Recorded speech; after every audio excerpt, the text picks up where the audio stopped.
सोच समझ के आंसर देना। देखते आंसर कौन देना। टोटल एक्टिनाइड्स कितने हैं? तो ये क्वेश्चन नहीं था, क्वेश्चन अब पूछ रहा, टोटल सिंथेटिक एक्टिनाइड्स कितने हैं? अबे 11।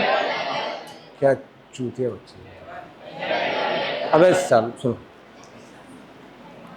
टोटल 14 है। 14 में से कितने कट गए? तो बचे कितने? शाबाश, ये क्वेश्चन था। अगर आपको ऐसा क्वेश्चन है कि टोटल सिंथेटिक एक्टिनाइड्स कितने हैं, मैं सिंथेटिक एलिमेंट नहीं पूछा, सिंथेटिक। ज्यादा भारी हो रहा है, समझ में आ रहा है जो पढ़ा रहा हूँ? वैसा इतना काफी है आज के लिए। और कल बताऊंगा आपको इलेक्ट्रॉनिक कॉन्फ़िगरेशन इनके ब्लॉक वाइज का। पर मुझे लगता है अब आपको थोड़ा फार अभी अपन जो पढ़ रहे हैं पीरियोडिक टेबल बेसिक है, ये पूरा चैप्टर है पीरियोडिक टेबल, बहुत इंटरेस्टिंग चीज़ है। अब एक बात तो आपको समझ में आ गई होगी, केमिस्ट्री में फिजिकल केमिस्ट्री जो सबसे टफ था। अब देखो, अगर मैं आपको पीरियोडिक टेबल पहले दिन पढ़ाता, आपको घंटा समझ में नहीं आता था, एलिमेंट याद नहीं थे। अब अभी आधा क्यों समझ में आ रहा है? क्योंकि एलिमेंट याद है। अभी देखिए नहीं, थोड़ी देर पहले इसका नाम पूछा तो टा। तो और ऑर्गेनिक केमिस्ट्री इसलिए मैंने जानबूझ के नहीं पढ़ाया, मैंने आपको पहले बोला था मोल कंसेप्ट का बेसिक पढ़ेंगे, जो टफ चैप्टर है, तो शुरुआत में पढ़ेंगे। अब देखो, वो बच्चा जो पूरे मेरे लेक्चर अटेंड कराऊंगा उसको बहुत हद तक केमिस्ट्री का बेसिक क्लियर हो जा रहा है और उसका आगे के बेसिक के लिए बेस बन रहा।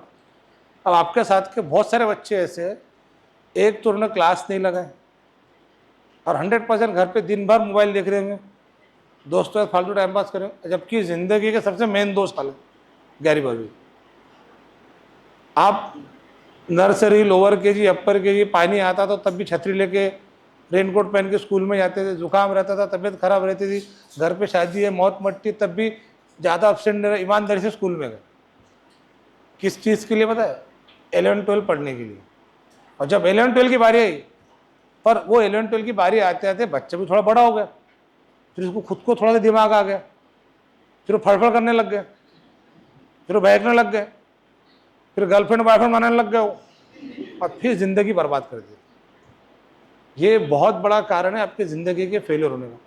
मतलब नर्सरी से लेके 10वीं तक के आपने 13 साल घसे खुद को, और जो मेन 2 साल थे वहाँ आपकी झक मारा, जबकि यहाँ आंखों में अंगार डाल के पढ़ाई करने का टाइम था, ये 2 साल। अब जो आपके बहुत सारे बच्चे जो साथ के, एक तो उन्होंने क्लास नहीं लगा, अब अगर क्लास नहीं लगा तो इतना सब पढ़ने के लिए मिलते नहीं। कुछ बच्चों ने क्लास लगा तो गलत क्लास लगा ली, बोले नहीं सर ये बहुत बड़ा नाम है, ब्रांड है। ब्रांड कुछ नहीं है, 2 साल के बाद देखना अकोला के अंदर बाहर के जो ब्रांड आए हुए 2 साल बाद में नाम भी नहीं दिखेंगे उनको।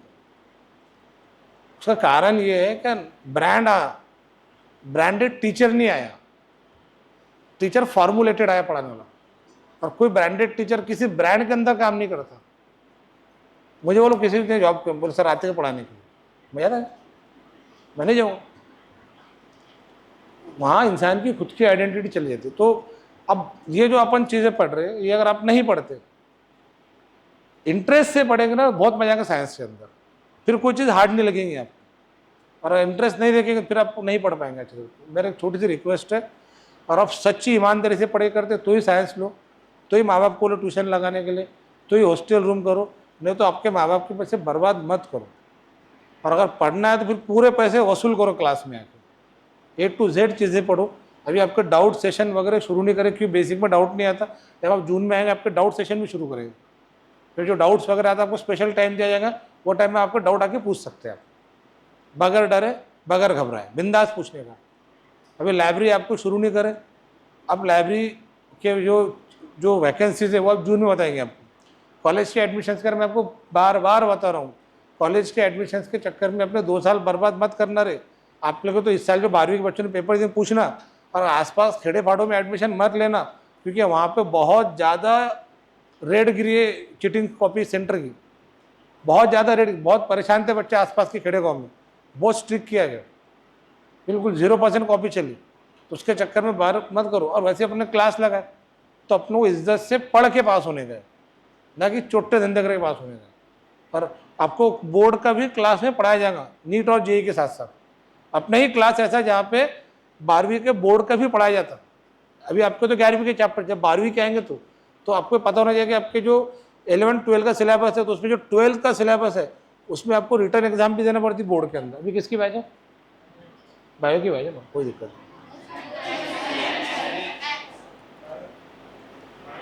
नहीं, बायो कर दीजिए, कोई दिक्कत नहीं, अभी बायो की बैच कर दी आपको उसकी। हाँ, क्या बोलना है बोलो, नहीं लेते क्या? अरे आज वैसे भी जल्दी छुट्टी ना आपको 1 बजे चल लोगे, मैं जानता हूँ चल जाता हूँ। मैं आपको इतनी बार बता रहा कि बेटा आप एक बार अच्छे से समझ लो कि जो पढ़ना है कोई भी काम ईमानदारी से करो। और सबसे आखिरी बात, अभी आपको 2 साल पढ़ना है, तो यहाँ पे बहुत ऐसे मोमेंट्स आएंगे जहाँ पे आपको कोई टीचर आपके अच्छे मार्क्स की वजह से क्वेश्चन के आंसर तारीफ भी करेगा, तो कभी कोई टीचर आपको डांटेगा भी। तो आपको दोनों चीज़ों को पॉजिटिवली एक्सेप्ट करना है, क्योंकि ये जो डांट रहती या जो क्लास में तारीफ रहती है परमानेंट नहीं रहती, ये पर्टिकुलर मोमेंट तक के रहती। कुछ बच्चों डांट देता हो तो मुंह फुला के बढ़ जाते, बोले कट्टी। अरे तो फिर डांट खाए जैसा काम मत करो। अरे समझ में आ रहा मैं क्या कर रहा हूँ आपको? और डांट भी दिए तो आशीर्वाद समझ के ले लेने का, बोले सर की दुआ है, 2-4 गालियाँ और ज़्यादा। तो उस चीज़ को माइंड नहीं करने का। बच्चे क्या करते हैं, बहुत खतरनाक माइंड करते हैं कि देखो यहाँ जो है ना अपना बहुत ही एकदम ईमानदारी से दिल का काम है पढ़ाने का। तो इंसान उस टाइम में बहुत अपना समझ के जब काम करता है तो फिर कभी सोचते नहीं इसको अच्छा लग रहा है कि बुरा लग रहा है। प्रोफेशनलिज्म पढ़ाने में है, आपको डेवलप करने में नहीं है। आपको डेवलप करने में एक फैमिलियर एटमोसफियर है, अपनापन है उसके अंदर है।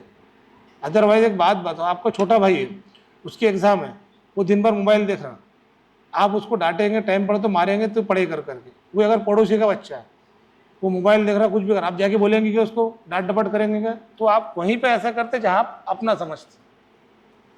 ये बात को समझ लो अच्छे तरीके से। तो मैं या बाकी कोई भी टीचर और है, कोई डांट डपट करे या कोई तारीफ करे, तो उसको दोनों चीज़ों को पॉजिटिवली एक्सेप्ट करके चलो। ठीक है, क्लास है, 2 साल आपको यहाँ पे रहना है। छोटी मोटी बातों को मुंह फुला के नहीं चलता। एक बच्चे बोला मैंने ऑटो तेरा अब्बा चला, तो मुंह फुला के बैठ गए घर पे, नुकसान किसका हो रहा है? उसका हो रहा है। यहाँ नहीं पढ़ेगा कहीं और पढ़ेगा, कहीं और भी पढ़ेगा, तो गलती करेंगे तो डांट खाएंगे। और अगर मान लो ऐसी क्लास लगा गलती में डांट नहीं रहे, फिर क्लास बोगस, मतलब क्लास जो हराम का पैसा कमा रही, फिर उसको सिर्फ बच्चों के पैसों से मतलब है, बच्चों से मतलब नहीं है। तो आप इन चीज़ों को समझो, अच्छे से मेहनत कर पड़ेगा। ये पीरियोडिक टेबल, इस पर कोई होमवर्क नहीं है, 5 बार 10 बार नहीं दे रहा, सिर्फ इसको अच्छे से एक बार फेयर कर लेना। जो आज अपन ने ज़्यादा के पॉइंट बनाए, तो समझ में आ रहा है कि बच्चों का लेक्चर कल देखेंगे, कल का लास्ट लेक्चर है आपका। फिर परसों 8 से 11 टेस्ट है, 11 से 12 ब्रेक है घमेला भर के खाने के लिए, और 12 बजे आपकी पेरेंट्स की मीटिंग है। और पेरेंट मीटिंग में रहना कंपलसरी है पेरेंट्स को। यहाँ पर एक बात हमें ये समझ में आएंगे, हम प्रेजेंट ही लेंगे उस दिन। किस बच्चे के माँ बाप बच्चे को इम्पोर्टेंस देते, ये उस दिन समझ में आ जाएगा मेरे। मुझे मालूम है अभी शादी ब्याह का टाइम है, सब है, तो एक आधे शादी में आपके अब्बा नहीं गए तो दूल्हा कबूले कबूले नहीं बोलेंगे क्या? नहीं बोले, वो आए नहीं बोले, मैं नहीं बोलता करके। इम्पोर्टेंस आपका कितना है ये मुझे परसों समझ में आएगा, ये आपकी इज्जत कितनी है घर पे, देखते क्या है। चलो ठीक है।